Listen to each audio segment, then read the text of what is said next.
सियावर रामचंद्र की जय, सियावर रामचंद्र की जय। जय वीर बजरंग बली हनुमान जी की। ओम हनु हनुमते नमो नमः, राम दूताय नमो नमः। जानकी शोक विनाशक कपिवर संकट मोचन नमो नमः। वीर बजरंग बली जी के चरणों में करोड़ों बार राम राम। प्रभु जी हमारा राम नाम स्वीकार करें और श्री राम जी को हमारे राम नाम का प्रणाम दे।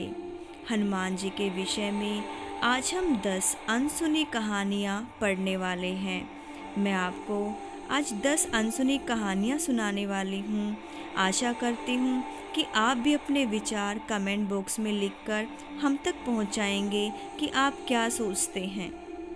कलयुग में भवसागर को पार लगाने वाले दो ही हैं नाम, चाहे वो कृष्णा चाहे हो राम। ये ब्रह्मा विष्णु महेश जी के अवतार और इनके रामदूत हनुमान जी, इनकी तो महिमा का ही क्या कहना। ये सब असल में एक ही हैं।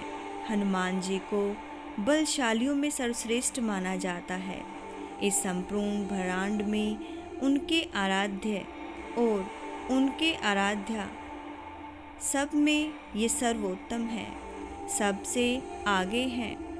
आपको आज हम पहले किस्से में बताने जा रहे हैं कि क्यों प्रमुख हैं हनुमान जी।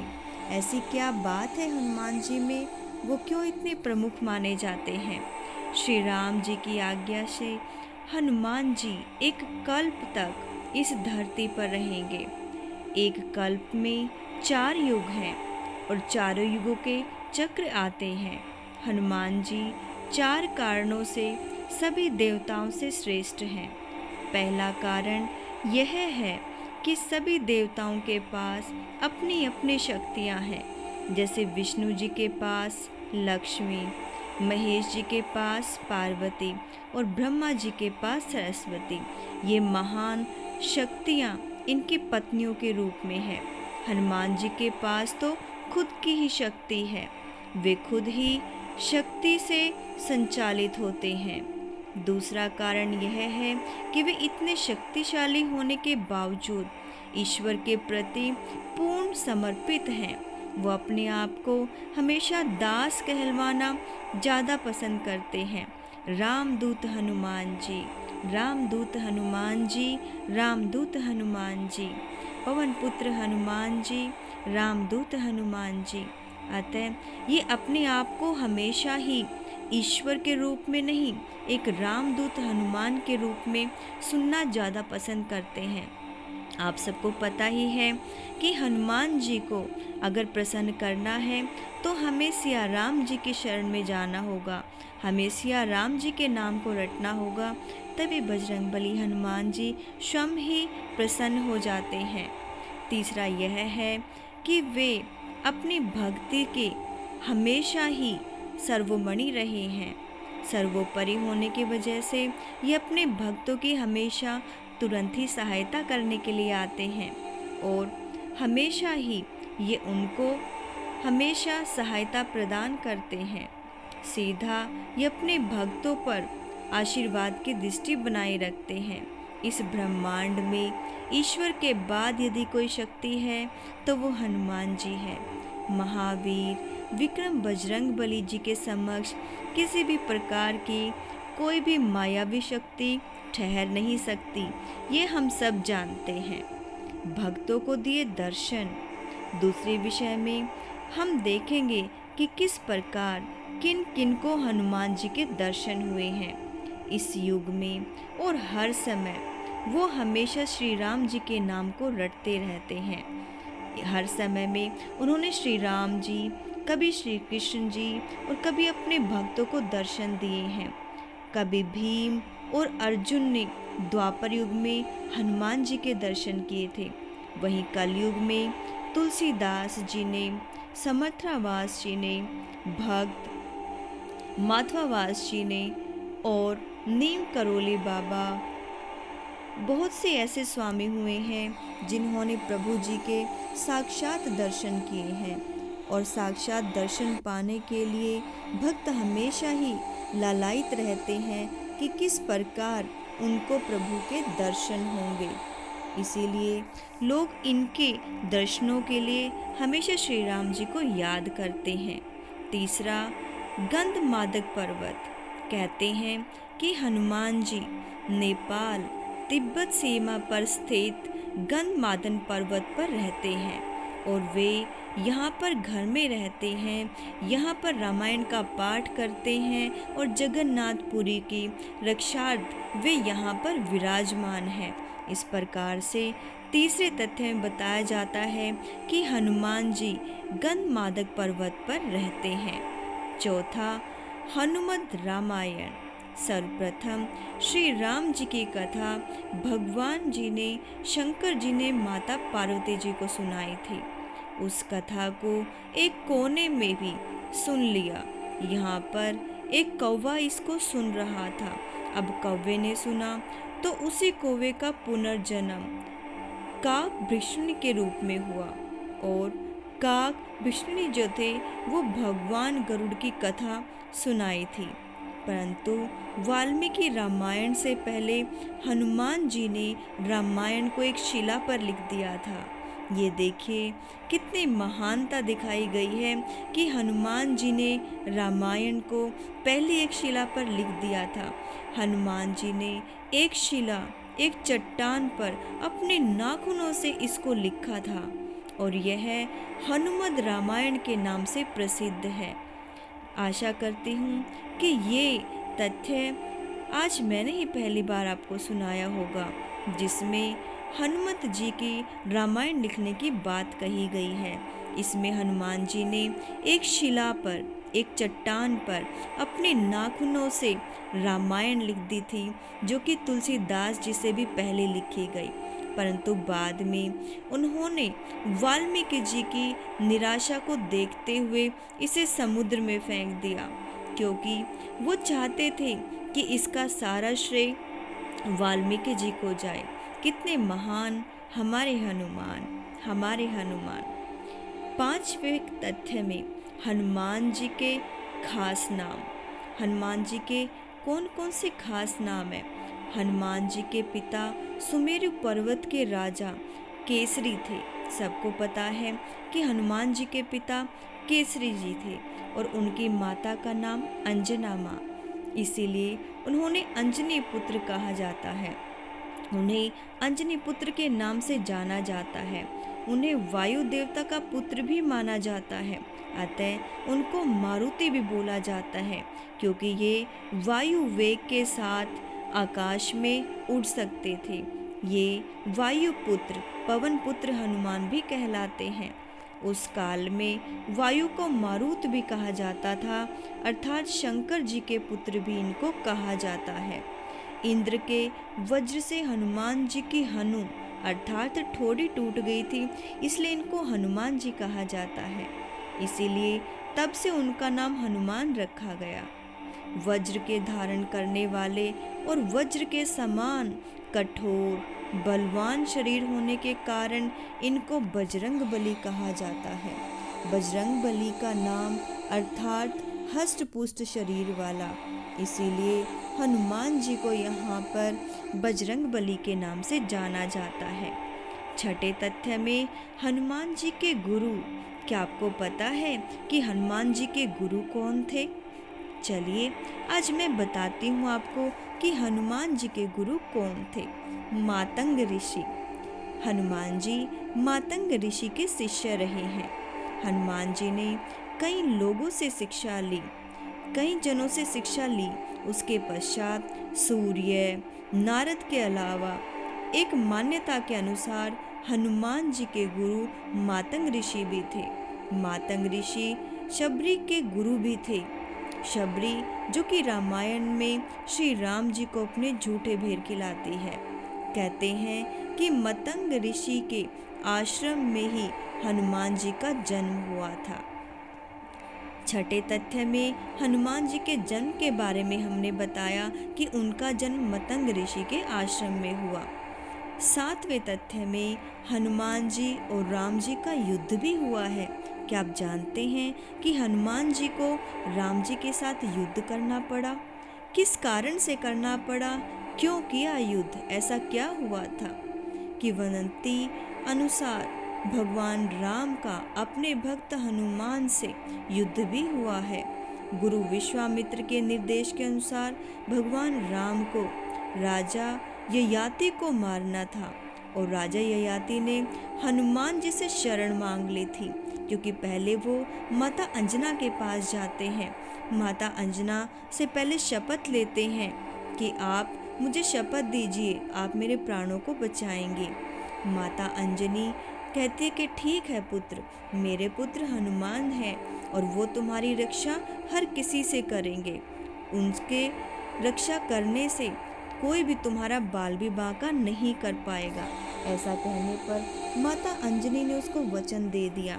लेकिन बाद में जब पूछा कि ये तो बता दो कि हनुमान जी को मैं बताऊंगी कि भाई तुम्हें किससे खतरा है, तुम्हें किससे डर है, तो कहते हैं कि श्री राम से।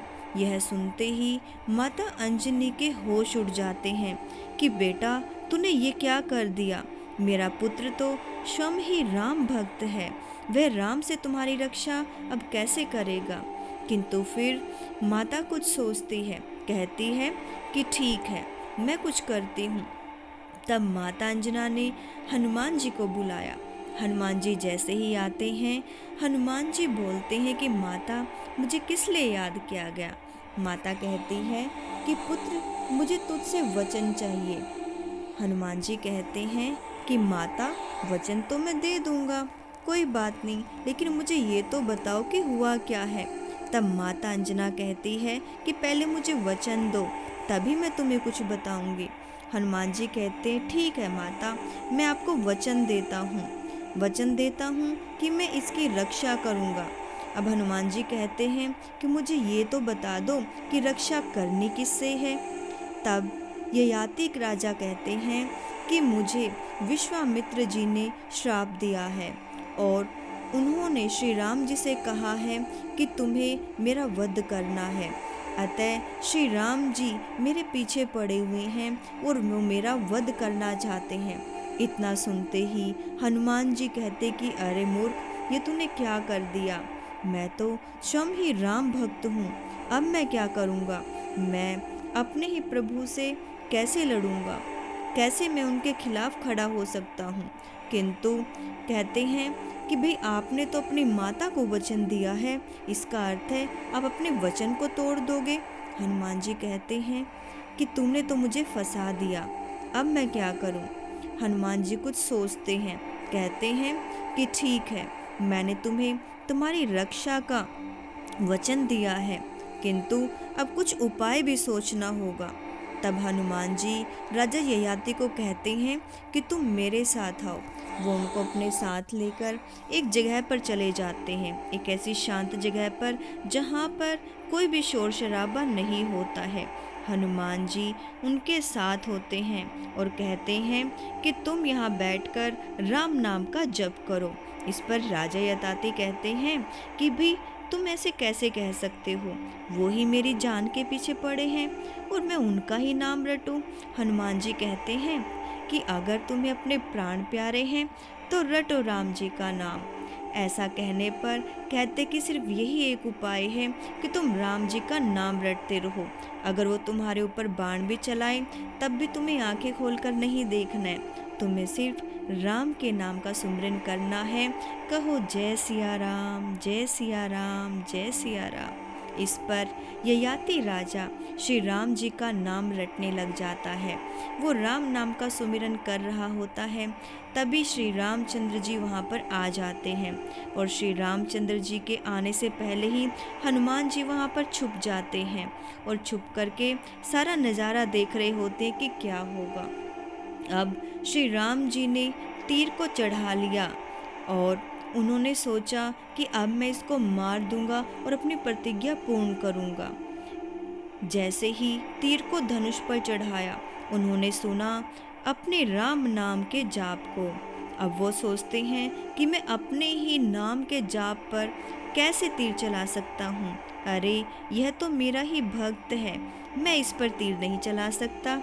ऐसा सोच करके वो तीर नीचे करते हैं, किंतु उनके जो गुरु होते विश्वामित्र, वो कहते हैं कि तुम ऐसे कैसे कर सकते हो, तुम तो मुझे वचन दे चुके हो ना कि तुम इसे मार डालोगे, और अब तुम ही पीछे हट रहे हो। तुम कैसे अपने वचन को तोड़ सकते हो? तुम्हें रघुवंशियों की मर्यादा का नहीं पता।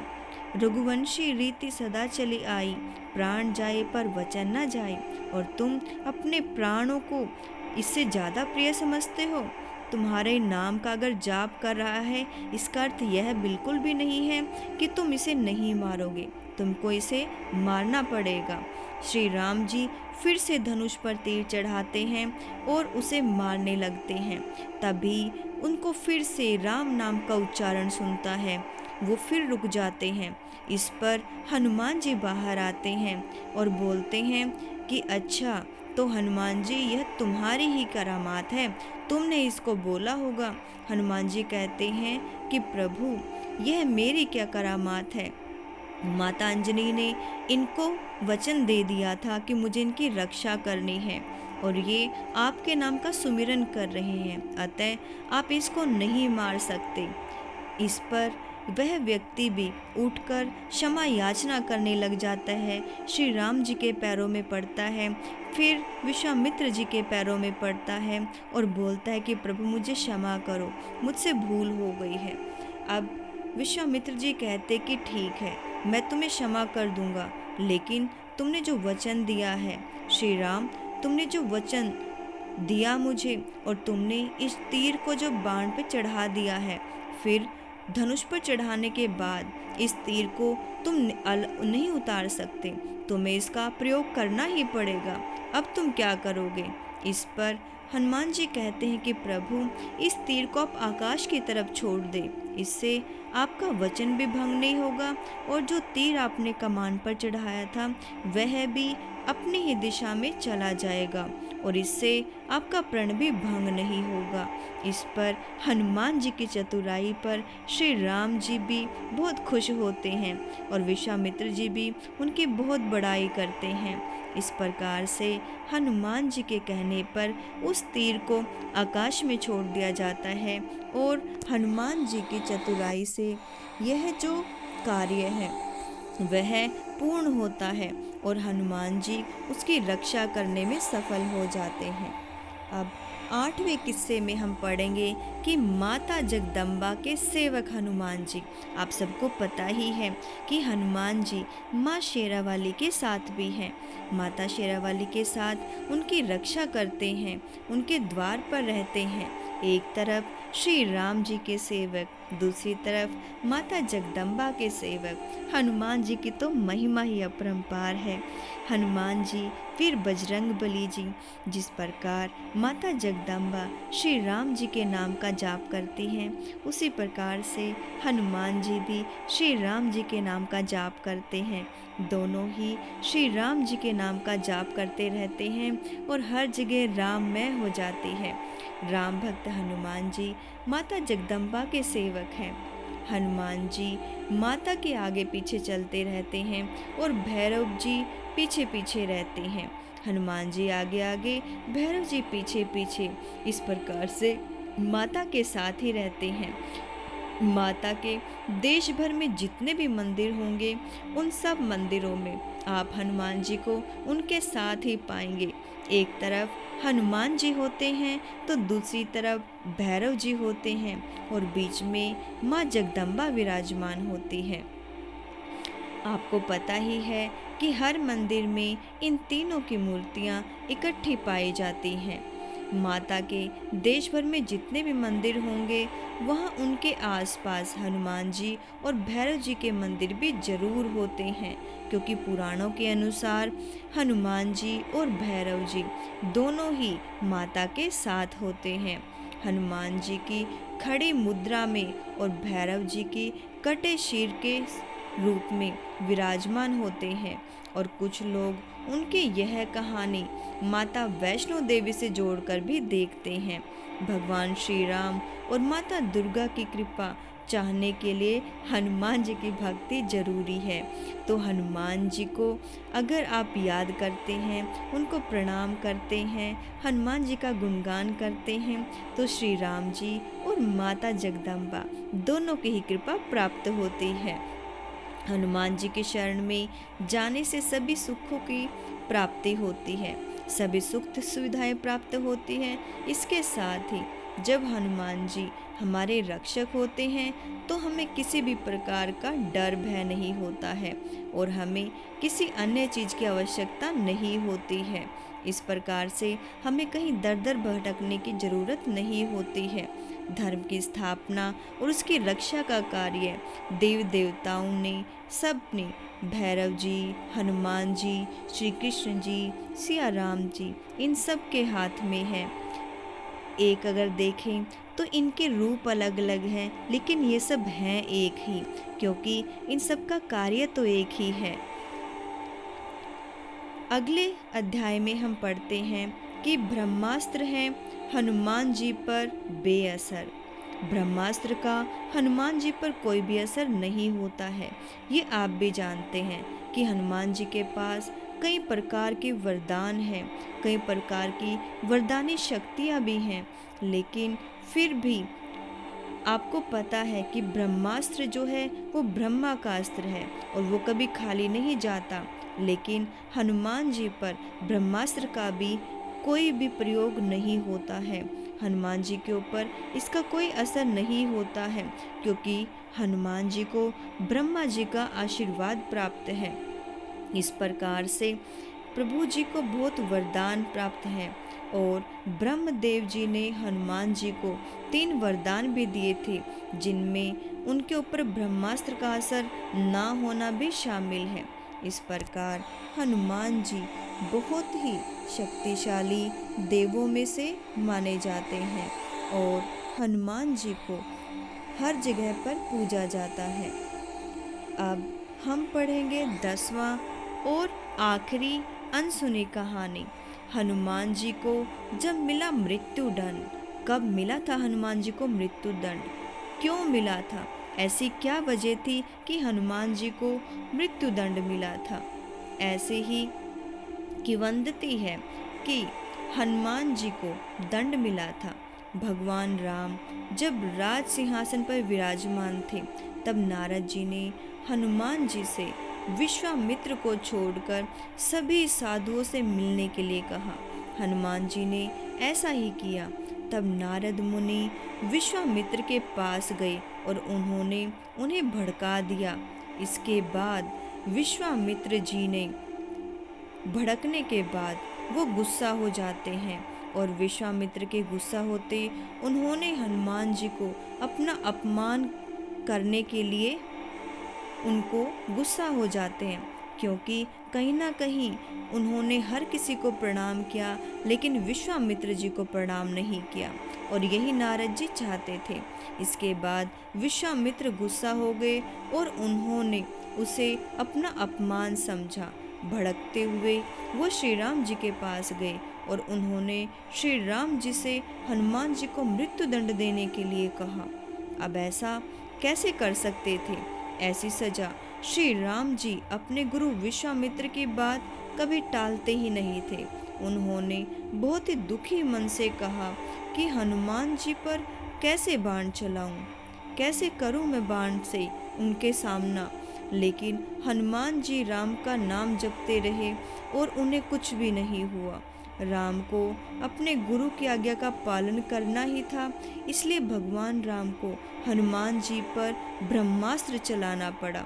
और आपको पता है कि हनुमान जी पर ब्रह्मास्त्र का तो असर होता ही नहीं है, लेकिन आश्चर्यजनक था ना कि राम का नाम जप रहे हनुमान जी पर ब्रह्मास्त्र का भी असर नहीं हुआ। यह सब देखकर नारद मुनि विश्वामित्र के पास गए और अपनी भूल को स्वीकार कर लेते हैं।